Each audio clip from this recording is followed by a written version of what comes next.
तस्वीरों में आप लोग एनएलओ के कार्यकर्ताओं को देख पा रहे हैं और आज कैथल में ताऊ देवीलाल जयंती मनाई जा रही है, लेकिन समझ में ये नहीं आ रहा। हरियाणा में दो पार्टियां अपने आप में ये बोलती है कि ताऊ देवीलाल की विचारधारा से प्रेरित है। अब जेजेपी पार्टी जो ताऊ देवीलाल की विचारधारा से प्रेरित है या एनएलओ पार्टी है। तो अभी हमारे साथ राजेश जटीपुर हैं और इनके जो साथी हैं, जो आईएनएलडी के समर्थक हैं, कार्यकर्ता हैं, वो सारे के सारे अभी हमारे साथ हैं और आज ये कैथल जा रहे हैं ताऊ देवीलाल जयंती मनाने के लिए। तो पूछ लेते हैं राजेश जी, ये बताओ कौन सी पार्टी ताऊ देवीलाल विचारधारा से है? वो दुष्यंत चौटाला और न्योकुमा भाई हम ताऊ देवीलाल विचारधारा से हैं, आप ये कहते हो कि आप ताऊ देवीलाल विचारधारा से हो। लोग तो पजल हो गए ना, लोग तो बिचड़ा हो रहे हैं, लोगों को समझ में नहीं आ रही है कौन सच्चा कौन झूठा।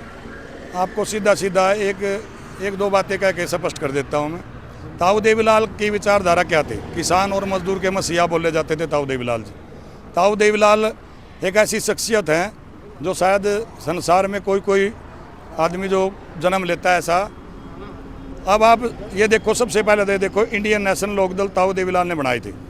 हरियाणा के निर्माता ताऊ देवीलाल ने इंडियन नेशनल लोकदल का गठन किया था। वो आज इंडियन नेशनल लोकदल का निशान या संविधान किसके पास है? चौधरी अभय सिंह चौटाला जी के पास। हाँ, उनके वो सगे पोते हैं, जो पड़पोते हैं। लेकिन आप ये बताइए, लोगों ने एक बार उन्होंने ताऊ देवीलाल का नाम लेके झूठ बोल के सत्ता में काबिज हो गए या सत्ता में हिस्सेदारी की, क्या वो एक भी जो बात थी जो ताऊ देवीलाल की उन्होंने पूरी की हो? पेंशन की बात की थी, उस पर झूठ बोला। बात किसान आंदोलन की आई तो वो पीछे हट गए, छुप गए, लुक गए। चौधरी अभय सिंह चौटाला जी ने किसानों के पक्ष में इस्तीफा देकर और उनको वहाँ पर अपनी पूरी पार्टी की सपोर्ट वहाँ पर अपने धरने पर देकर तो ये साबित किया कि असली विचारधारा और असली जो ताऊ देवीलाल के वो विचारधारा से जो पार्टी के वो अनुयायी हैं तो वो चौधरी अभय सिंह चौटाला। अब आप देख लो, किसी भी बात में तुलना कर लो चौधरी अभय सिंह चौटाला की और जेजेपी की, देख लो कौन करे। ये तो असली और नकली की लड़ाई है। अच्छा, आज कितने हम जनसंख्या मान ले, कितने हम लोग मान ले कि जो कैथल पहुंचेंगे, यदि आप हल्का समाड़का से ही बात करो तो? आप है ना, एक बार तो मैं तो आपको भी निमंत्रण दूंगा, आप एक बार खुद जाके देखें। लोग तो देखो, आप फिर कहोगे भैया तो आपकी पार्टी है इसलिए आप कह रहे हो। आपने देखा होगा कितनी संख्या में वाहन जाली हैं। आप ये और पीछे भी देख लो कितनी तादाद में खड़े हैं। और उससे पीछे जो आने लग रहे, क्योंकि हमारे नज़दीक पड़ता है कैथल, हमारा 1 घंटे का सफ़र है, तो कितनी संख्या में जाएंगे। और आप देख भी रहे होगे, आप जो हौसला जुनून जो देखा हुआ कार्यकर्ताओं का, तो आप देख लो, इससे अंदाज़ा लगा लो। ये रैली सारी पिछली रैलियों का रिकॉर्ड तोड़ेगी, इतिहास रचेगी रैली। अच्छा, कौन कौन से बड़े नेता इस रैली में शामिल होने जा रहे हैं? सुनने में तो काफ़ी बड़े बड़े नेता हैं। इंडिया गठबंधन के जितने भी नेता हैं वो तकरीबन सारे आएंगे। पिछली बारी जितने आए थे फतेहाबाद में, क्योंकि इंडिया गठबंधन का जो शुरुआत करने वाले हैं चौधरी ओम प्रकाश चौटाला जी हैं, उनसे प्लस जो पिछली बार आए थे उनसे 10-5 बढ़ के आएंगे।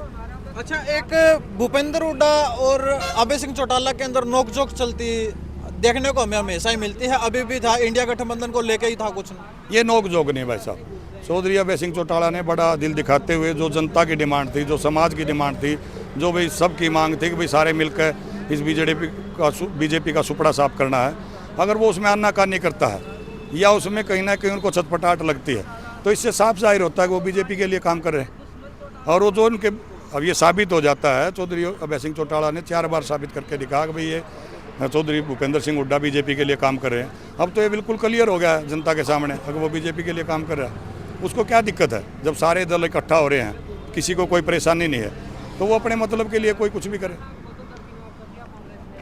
आप जा रहे हो एनएलओ के जो रैली है एक तरीके से ताऊ देवीलाल के उसमें, तो आप अपनी मर्जी से जा रहे हो या आपको जबरदस्ती लेके आए? अपनी मर्जी से सब लोग जा रहे हैं जी। आप सबसे पहले तो आप पत्रकार भाइयों को मेरी राम राम। ये जो सम्मान दिवस है सब अपनी मर्जी से, आप देख सकते हो सर जी कितनी बड़ी तादाद में कार्यकर्ता मेरे इकट्ठे हुए हैं जी। हर साल सम्मान दिवस मनाया जाता है जी चौधरी देवीलाल जी का। कितने साल से आप जुड़े हो आईएनएलडी से? हम 25-30 साल से जुड़े हुए हैं जी। लगता है अब जो 2024 में जो चुनाव होंगे उसमें आप लोगों की सरकार बनेगी, लगता है आप लोगों को? बिल्कुल लगता है सर जी, अब की बार सारे ये आज की रैली सारे रिकॉर्ड तोड़ेगी जी। और देखना आप पैमाने पे आप भी देखना, सारे रिकॉर्ड तोड़ कर जी हमारी इंडियन नेशनल लोकदल की पार्टी सरकार बनाएगी। हमने तो देखना है, हम देखने खातिर। चौधरी अभय सिंह चौटाला देश के मुख्यमंत्री होंगे। ताऊ राम राम। ठीक है ताऊ। हाँ ठीक है भाई। ताऊ न्यू बता, कौन सच्चा कौन झूठा? यू दुष्यंत चौटाला सच्चा या यू अभय चौटाला सच्चा? टेम हो गया, सारी उम्र देख लिया आपने। दुष्यंत सच्चा है जो, हैं? दुष्यंत ही सच्चा है। अच्छा। हाँ ना हमारे लिए सच्चा। हैं? अभय सिंह चौटाला सच्चा, अभय। दुष्यंत चौटाला झूठा भाई। अब सिंह चौटाला भी सच्चा है, देवीलाल भी सच्चा है। देवीलाल भी सच्चा। हाँ। हैं? दुष्यंत झूठा है। दुष्यंत झूठा है। हाँ, अपने दादा के नाम पर वोट मांगा, उनका पूरा प्रण नहीं निभा रहा। परदादा के नाम पर। दादा देवीलाल के नाम पर वोट मांगा, उनका पूरा प्रण नहीं निभा रहा, लोगों को ठगा। ठीक है। हाँ ठगा। तो कुल मिला के अभी पानीपत अभी हम खड़े हैं और यहाँ पर ये जो INLD के कार्यकर्ता हैं, राजेश जटीपुर हैं जो समालका से, और तैयारी भी कर रहे हैं इस बार विधानसभा की। और अभी ये सारे के सारे कैथल जाएंगे और वहाँ पर जो सम्मान दिवस रैली है जो ताऊ देवीलाल जी की हर साल मनाई जाती है उसको मनाने के लिए जा रहे हैं। और एक तरफ जेजेपी पार्टी राजस्थान के सीकर में भी वो भी अपना ताऊ देवीलाल की जो जयंती है वो मना रही है। अब आप लोगों को निश्चित करना है कौन सच्चा है कौन झूठा है। आप लोग कमेंट बॉक्स में अपनी राय जरूर दीजिएगा। मैं मनीष कुमार, अखंड भारत की आवाज से।